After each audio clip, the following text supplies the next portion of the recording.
Literatura colonial. Literatura colonial. Gente, aqui é aquela musiquinha que eu fiz pra vocês, tá? Que é ela completa. É, lembrando que tá lá na aula, não lembro qual aula, foi a primeira aula de literatura colonial. Quem quiser, eu mando a musiquinha também e depois eu vou gravar a outra parte, que é a parte de literatura brasileira. Mas só quando a gente começar a ver literatura brasileira. Beleza? Beleza, beleza. Então, só para vocês lembrarem aqui, a gente teve durante 1500 a literatura quinhentista, que se dividia entre literatura, tá? Informativa e literatura jesuítica. Lembrando que a literatura informativa, ela tinha cunho mais documental. E a literatura jesuítica tinha uma dimensão mais pedagógica. Por quê? A literatura informativa buscava passar informações da colônia, das pessoas que moravam aqui, para o rei de Portugal. Já a literatura jesuítica, ela busca catequizar os índios, por isso que ela tem essa noção pedagógica. Depois, lá em 1600, por aí, nós falamos de um período que na Europa surgiu durante a Contra-Reforma, né, da Igreja Católica. Então acabou sendo um movimento de, vamos supor assim, como que eu posso dizer, um movimento de propaganda religiosa mesmo. Então o Barroco se opôs ao classicismo, né, ao Renascimento e tal. E no Brasil aqui ele tinha dois grandes nomes, né? O Gregório de Matos, chamado de Boca do Inferno, e o Padre Antônio Vieira. Só que aí o que aconteceu? Depois da Contra-Reforma, a gente tem o Iluminismo lá na Europa. Então nós voltamos a ter ideias, tá? Isso aqui é uma lâmpada. A ter ideias racionais, racionais. Então olha só, aqui vermelhinho tá a razão, de azul tá a emoção. Então vamos voltar agora para a razão, para a razão. Então, o que que acontece? Enquanto na Europa a gente tem essa parada de iluminismo, né? Os ideais da Revolução Francesa, Liberté, Égalité, Beyoncé, vão começar aí a surgir, né? Então, nossa sociedade ela começa a voltar um pouco então para as ideias racionais. E o que que acontece aqui no Brasil? O rei de Portugal, pensando, né, que já tem mais de 100 anos que eu tô lá no Brasil e eu ainda não tenho muito ouro, ainda não acumulei metais preciosos. Então ele manda os bandeirantes. E o que que os bandeirantes fazem? Os bandeirantes, que é o Brasil, tá? Os bandeirantes com os seus cavalos, eles descobrem ouro. Onde? Mais especificamente em Minas Gerais. Então começa a surgir, onde eles descobrem ouro, pequenas vilas, né? Por exemplo, Vila Rica, que hoje é onde a gente tem Ouro Preto. E aí, nessas vilas começam a surgir pequenos centros urbanos, tá? Não posso dizer que são cidades, são mesmo vilas. E Vila Rica, né, que hoje é Ouro Preto, ali aquela parte diamantina e tudo mais. E aí, o que que acontece? A galera que mora aqui em Minas, tá? Então, isso aqui é Minas, como vocês veem.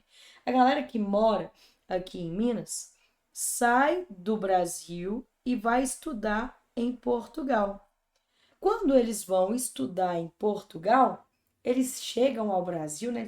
Eles aprendem os ideais iluministas. Então, eles voltam para o Brasil pensando nessa ideia de liberdade. E nessa mesma época, o que que acontece? A gente tem a independência dos Estados Unidos, né? As 13 colônias proclamam a independência. Então, o que que o pessoal aqui de Minas Gerais vai pensar? Eles vão pensar bem assim: a gente tinha que fazer a independência, só que eles vão tentar a independência de Minas e não do Brasil. Então, Tomás Antônio Gonzaga, Cláudio Manuel da Costa, Joaquim Silvério dos Reis, Joaquim José da Silva Xavier, que a gente chama de Tiradentes, né? Padre Rolinha, essa galera toda, Alvarenga Peixoto, essa galera toda vai se juntar e fazer o movimento da Inconfidência. Só que essa galera toda, que também é da elite, também vai se juntar para quê? para escrever de forma diferente. Então, como há uma ideia de racionalidade, não cabe mais aquela poesia como a poesia barroca. Lembra aquela poesia do homem dividido entre o divino e o profano, cheio de cultismo, ou seja, jogos de palavras, e conceptismo, jogos de ideias? Então não cabe mais isso, sabe? Então o que que o homem do arcadismo vai fazer? Ele vai negar aquele, né, preciosismo, aquele jogo de palavras e aquele desconcerto do homem barroco, e em troca disso, ele vai buscar uma poesia arcade, que é uma poesia mais, né, equilibrada, que lembra lá o rap do Renascimento, harmonia, equilíbrio e proporção. Então, o arcadismo ele surge nesse contexto. E aí, olha aí, um resuminho do arcadismo para vocês. Bonitinho, bonitinho, tá? E nós vamos agora falar das características gerais do arcadismo. Então, no Brasil, a gente passa pelo ciclo da mineração. Olha aí, Vila Rica é o centro político, econômico e cultural. A gente tem a Inconfidência Mineira e a gente tem um sentimento nativista. Não é uma ideia nacionalista. É só uma ideia de, tipo assim, nos identificamos com Minas, tá? Nem é Brasil, tá vendo? E aí, eu tenho, né, Cláudio Manuel da Costa, por exemplo, ele vai falar dos montes de Minas Gerais e tudo mais. E eu tenho essa ideia de tornar Minas independente. Então, esse é o nosso contexto. E aí, o que que a galera faz então? A galera pensa assim: eu vou, né, fugir daqui do barroco e retomar lá o renascimento e o classicismo. Só que não cabe, pensa aqui comigo, não faz sentido eu fazer uma poesia renascentista igualzinho ao Renascimento, porque já teve isso. Então eles vão retomar, mas eles vão retomar outro lugar. Eles vão retomar a Arcádia antiga, que era o lugar onde viviam os pastores. Por isso que vocês estão vendo essa marininha aqui desenhada, ó, com a ovelhinha, tá vendo? Porque eu sou aí uma pastora, né, de boa. Então eles vão retomar a Arcádia antiga, que é o lugar onde viviam os pastores. Então, uma das características vai ser o quê? O bucolismo, que é essa ideia de valorização da natureza, essa ânsia de integração com a natureza, igual a gente viu aqui, ó, bonitinho. Tá vendo? Beleza. Além disso, eu tenho o universalismo, que é o quê? Voltar para aquela ideia, né, de um amor universal, de sentimentos universais e não individuais. É muito importante que você pense o seguinte: o arcadismo, ele se afasta um pouco da poesia, né? O poeta Arcade, ele se afasta um pouco, a sua identidade sai da poesia, ao ponto de ele nem usar o seu próprio nome, ele usa pseudônimos pastoris, tá? Ele usa pseudônimos pastoris. Então, o que que acontece? Ele vai universalizar os temas. Os temas não são necessariamente temas das pessoas. Ah, mas ele fala do amor, mas ele fala do amor, por exemplo. O Dirceu fala do amor dele pela Marília. Sim, mas esse amor do Dirceu pela Marília poderia ser o amor de qualquer pessoa por qualquer pessoa. Entendeu? Não é algo pessoal, não é algo marcado pela pessoalidade. Ao ponto de alguns críticos literários falarem que o arcadismo ele é uma poesia convencionada. O que que é uma poesia convencionada? É que elas são todas iguais, então virou uma convenção. É meio que um senso comum. Tanto é que a gente tem as tópicas neoclássicas, tá bom? A gente tem então essa despersonalização do lirismo, né? Foi o que eu falei com vocês, que é uma poesia mais pastoril, o uso de pseudônimos de pastores, por exemplo, Dirceu, Doroteu, né? A gente tem aí Glouceste Saturno, que vai ser o Cláudio Manuel da Costa, Dirceu é o Tomás Antônio Gonzaga. E a gente tem também o uso da mitologia, tanto que aqui no desenho a gente até colocou para vocês. Tanto os Zeus quanto a Medusa, tá vendo? Beleza. Beleza, beleza, beleza. Além disso, a gente tem essa questão, então, da poesia convencionada, já falei com vocês, e a valorização da natureza, da vida no campo e principalmente da poesia pastoril. Fechou? E aí, como é uma poesia convencionada, acaba tendo tópicas neoclássicas. O que é tópicos? Lugar. Neoclássicas, então, são características que acabam sendo lugar comum nas poesias árcades, ou seja, aparecem em todas as poesias árcades. A primeira delas é o locus amenus. O que é o locus amenus? É a descrição da natureza como um lugar agradável, tá bom? Então, a descrição da natureza como um lugar agradável. A natureza é um lugar de equilíbrio, é um lugar em que as pessoas têm que viver. E geralmente é essa natureza, tá? A natureza em oposição à cidade. Ó, Marina, então que legal, né? Os escritores eles saíam da cidade e iam morar nos montes, eles viravam pastores? Claro que não. Era só na escrita, era mentira pura. Porque os nossos escritores, por exemplo, Tomás Antônio Gonzaga, que era desembargador, né? Cláudio Manuel da Costa, que era afilhado lá do marido da Chica da Silva, né? O comendador. Esqueci como é que ele chamava, mas enfim, eram pessoas riquíssimas. Então tudo isso era só mentira, tá? Então, locus a menos, essa ideia da descrição da natureza como um lugar agradável. Aurea mediocritas, tá? É a busca pelo equilíbrio. Áurea é ouro, mediocritas, então equilíbrio de ouro, tá bom? Então, pelo equilíbrio, uma vida harmônica, tá? Então, lembra lá do rap do Renascimento: harmonia, equilíbrio, proporção, beleza? Vai ser retomada aqui. Fugere urban significa fugir da cidade. Fugir da cidade é uma característica, tá? Da ideia de que na cidade, o homem, o que, que acontece? A cidade, ela modifica o homem e o torna ganancioso, tá bom?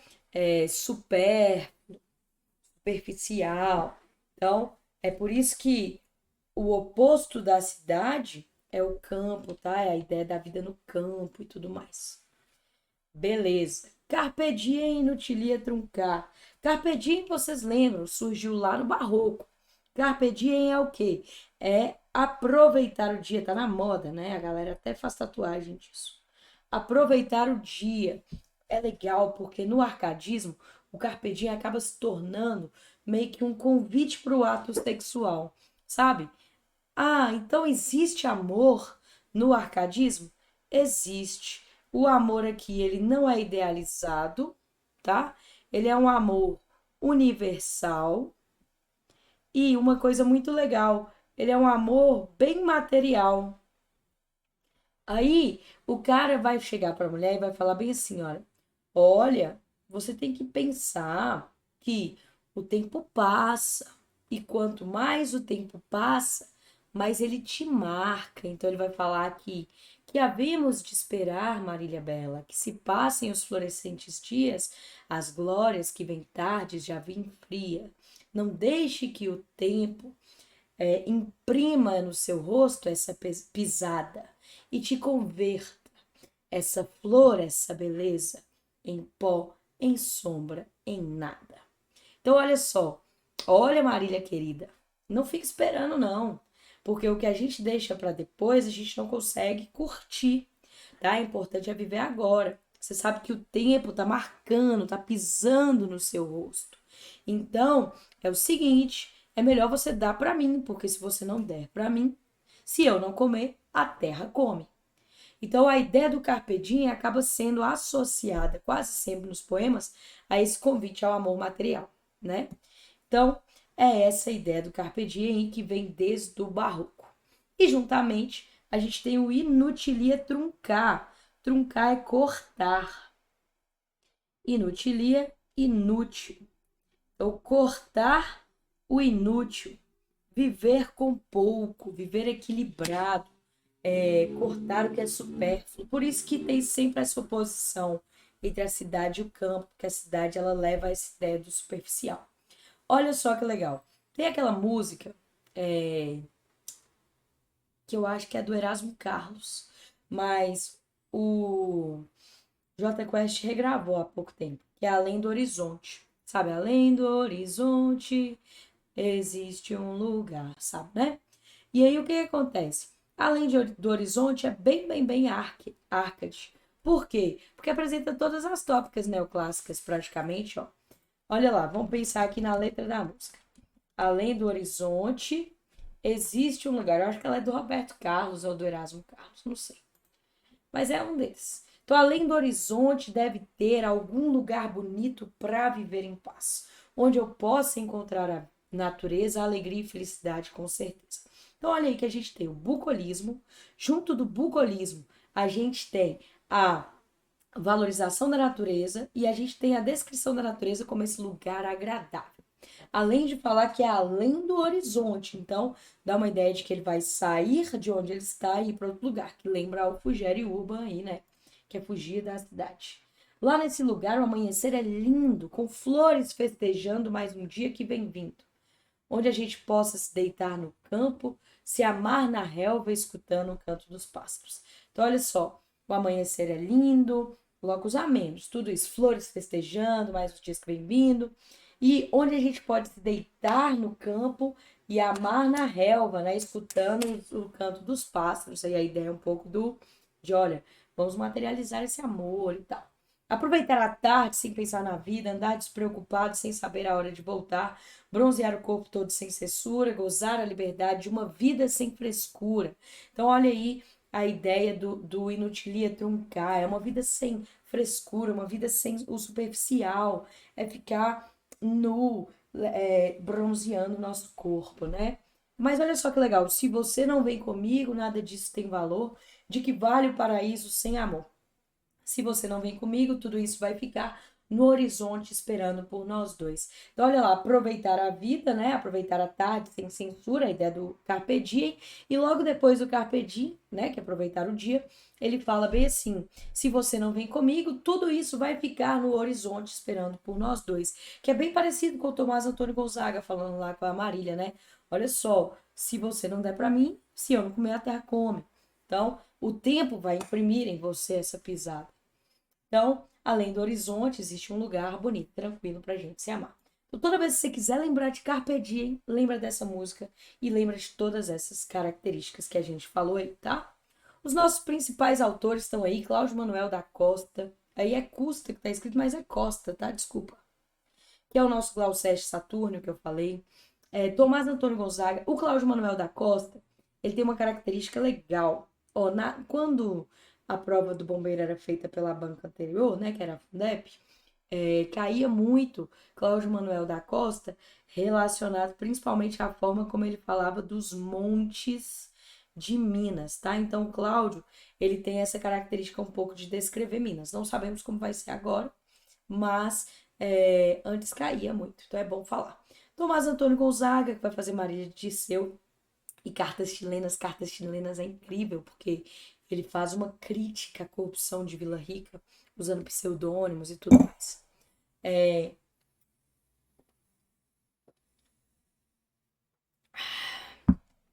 Tá? Basílio da Gama e Santa Rita Durão, que vão falar, né? O Uruguai é famosíssimo, e Caramuru também. Caramuru até virou filme, né? Quem é a nossa maravilhosa Camila Pitanga e o Celton Mello, com os dois, se não me engano. Basílio da Gama e Caramuru, que já vão falar um pouco, né, da temática indígena, meio que lembra um pouco o que depois nós vamos ver lá no romantismo. Silva Varenga, que assim como Glauceste Saturno, e, né, que é o Cláudio Manuel da Costa, e o próprio Tomás Antônio Gonzaga coloca a Glaura, né, e tem como a Bárbara Eliodora como sua musa, e o Disseu tem a Marília como sua musa, tá? Tudo pseudônimo pastoril, e é isso. Lembra lá de Além do Horizonte. Então, vamos ver como é que isso cai na prova? Vamos ver como que isso cai na prova, para você treinar aí um pouquinho. Então, vamos lá. Sobre o arcadismo, é incorreto afirmar que A maior preocupação estética da literatura produzida nessa época era evitar a imitação. Os poetas do período valorizavam sobremaneira a originalidade, motivo de orgulho e criatividade. Ó, eu vou respondendo junto com vocês, tá? Porque eu não dou conta, vocês sabem. Mas então vamos lá. A maior preocupação estética era evitar a imitação? Uai, mas não é uma poesia convencionada? Se é uma poesia convencionada, se é convenção, uma poesia meio que imita a outra. Então você já pode tirar isso aí. Os poetas do período valorizavam sobremaneira a originalidade. Não, tanto é que eles vão retomar a antiguidade clássica e eles vão usar o quê? Pseudônimos, eles não usam nem o nome deles, tá? Pseudônimos pastoris. Então, essa aí é falsa, provavelmente essa é a nossa resposta. Mas vamos ver as outras, tá? Olha aí. A busca de objetividade conduziu à neutralização da individualidade do poeta Arcade. Verdade, tanto é que ele usa pseudônimos. Este passa a recorrer a situações e emoções genéricas. Isso aqui é o que a gente chama de universalismo. Universalismo. Então, né? Então, olha aí, estamos até aí certo. Este passa a recorrer a situações de emoções genéricas nas quais sua emoção se dilua. Sim, universalismo. Então, essa aí parece que está verdadeira. Vamos lá para a próxima. C. A literatura dessa época deveria ser a expressão racional da riqueza da natureza, para ser a manifestação de verdade. Sim, sim, sim. Tanto é que a gente tem o bucolismo e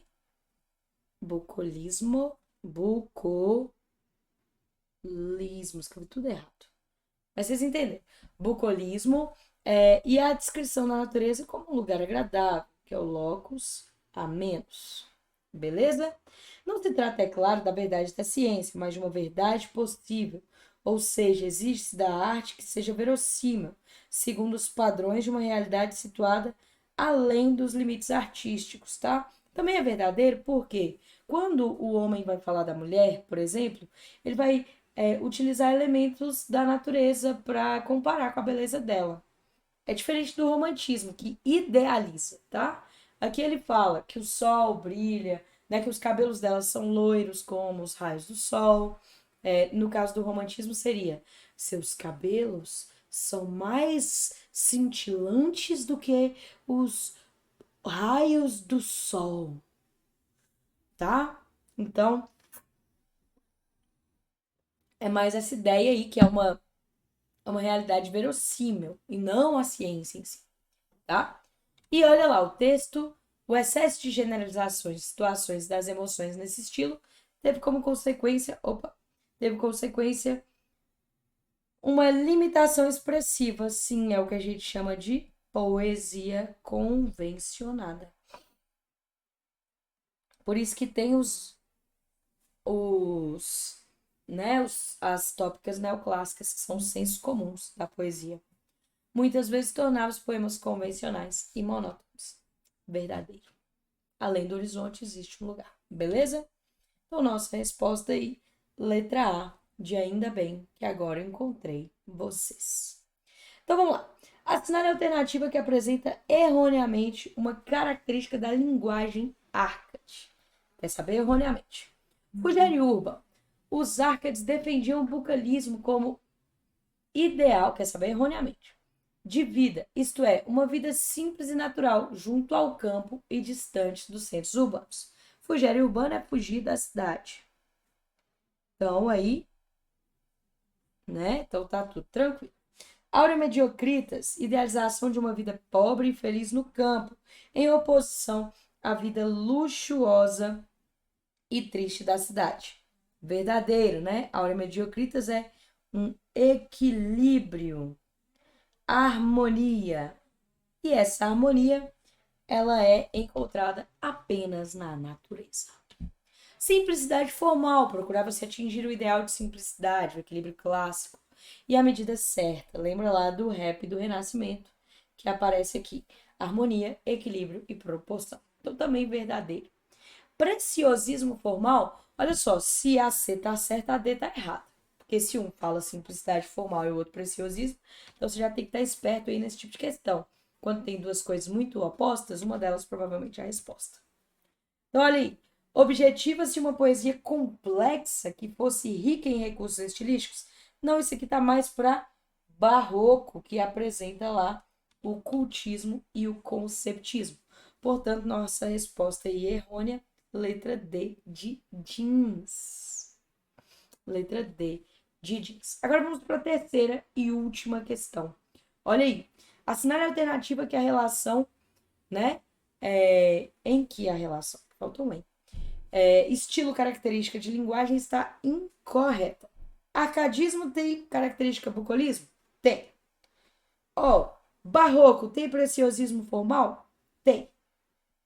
Arcadismo tem inutilia truncar? Tem.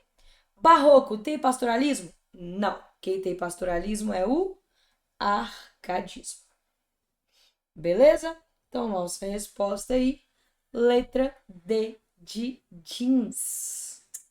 Galera, tranquilo, tranquilo, tranquilo. Agora nós encerramos literatura colonial e na próxima aula já vamos direto para literatura brasileira, ok? Então é isto.